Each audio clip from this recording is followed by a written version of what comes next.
സംസ്ഥാനത്ത് അതിശക്തമായ മഴയ്ക്കുള്ള സാധ്യതയാണ് നിലനിൽക്കുന്നത്. തെക്ക് കിഴക്കൻ ബംഗാൾ ഉൾക്കടലിൽ രൂപപ്പെട്ട ന്യൂനമർദ്ദം നിലവിൽ തെക്ക് കിഴക്കൻ അറബിക്കടലിനും ലക്ഷദ്വീപിന് മുകളിലായി നിലനിൽക്കുന്നു. ലക്ഷദ്വീപിൽ നിന്ന് മഹാരാഷ്ട്ര തീരം വരെ ന്യൂനമർദ്ദ പാത്തിയും ഉടലെടുത്തിരിക്കുന്നു. തെക്ക് പടിഞ്ഞാറൻ ബംഗാൾ ഉൾക്കടലിൽ തമിഴ്നാട് ആന്ധ്രാപ്രദേശ് തീരത്ത് ചക്രവാത ചുഴിയും രൂപപ്പെട്ടിരിക്കുകയാണ്. തെക്കേ ഇന്ത്യയിൽ ഒട്ടാകെയും കേരളത്തിലും അതിശക്തമായ മഴയ്ക്കുള്ള സന്ദർഭമാണ് ഒരുങ്ങിയിരിക്കുന്നത്. കൂടുതൽ ഡീറ്റെയിൽ ആയി അറിയാം. ഇത്തരത്തിൽ ഇൻഫോർമേറ്റീവായി വിവരങ്ങൾ അറിയാൻ നിങ്ങൾ ഇതുവരെയും ചാനൽ സബ്സ്ക്രൈബ് ചെയ്തിട്ടില്ലെങ്കിൽ ഇപ്പോൾ തന്നെ സബ്സ്ക്രൈബ് ചെയ്ത് ഓൾ എന്ന ബെൽ ഓപ്ഷൻ കൂടി എനേബിൾ ചെയ്തു വെക്കുക. കൂടുതൽ ആളുകളിലേക്ക് വിവരങ്ങൾ എത്തിച്ചേരാൻ ആദ്യം ഒന്ന് ലൈക്ക് ചെയ്ത് കാണാൻ ശ്രദ്ധിക്കണം. അടുത്ത 48 മണിക്കൂറിനുള്ളിൽ ന്യൂനമർദ്ദം വടക്കു പടിഞ്ഞാറ് ദിശയിൽ സഞ്ചരിച്ച് ശക്തി പ്രാപിക്കാൻ സാധ്യതയെന്ന് കേന്ദ്ര കാലാവസ്ഥാ വകുപ്പ് അറിയിച്ചു.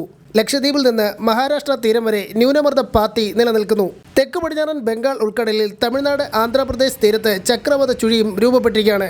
ന്യൂനമർദ്ദത്തിന്റെയും ന്യൂനമർദ്ദ പാത്തിയുടെയും സ്വാധീന ഫലമായി അടുത്ത 5 ദിവസം കേരളത്തിൽ ഇടിമിന്നലോട് കൂടിയ ഒറ്റപ്പെട്ട ശക്തമായ മഴയ്ക്ക് സാധ്യതയെന്നാണ് കേന്ദ്ര കാലാവസ്ഥാ വകുപ്പ് അറിയിച്ചിരിക്കുന്നത്. വിവിധ ജില്ലകളിൽ മഴ മുന്നറിയിപ്പുകൾ പ്രഖ്യാപിച്ചിരിക്കുന്നു. ഒപ്പം മത്സ്യത്തൊഴിലാളി ജാഗ്രതാ നിർദ്ദേശവും പുറത്തു വന്നിരിക്കുന്നു.